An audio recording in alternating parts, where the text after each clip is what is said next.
Hit the needle, understanding a unique English phrase. Hello, everyone. In today's video, we'll be exploring an intriguing English phrase, hit the needle. This phrase isn't commonly used, but it's a great example of how colorful and varied the English language can be.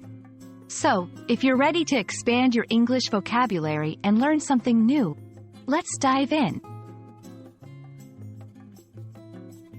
Hit the needle is not a widely recognized idiom in English, and its meaning might not be immediately clear.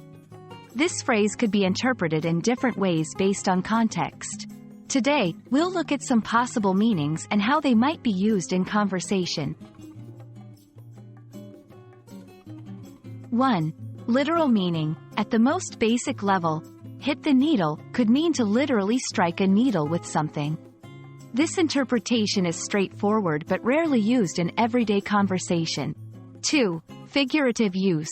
More likely, hit the needle could be used metaphorically. It might mean to achieve something very precise, similar to hitting the nail on the head. For example, in a situation requiring precision, like a critical discussion or a delicate task. 3. Cultural contexts. It's also possible that hit the needle has specific meanings in certain cultures or communities. These meanings could vary greatly and would need to be understood in their specific context.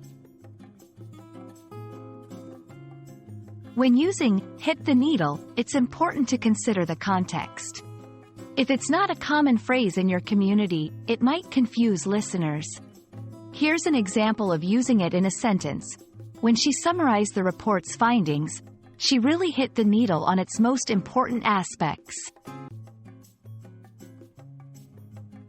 Let's compare hit the needle with more common phrases like hit the mark or nail it. These phrases have similar meanings but are more widely recognized and understood in English-speaking communities. I hope this video has shed some light on the phrase, hit the needle, and how English is full of unique and sometimes puzzling expressions. Remember, language is always evolving, and phrases like these add to its richness and diversity. Thanks for watching, and keep exploring the wonders of the English language.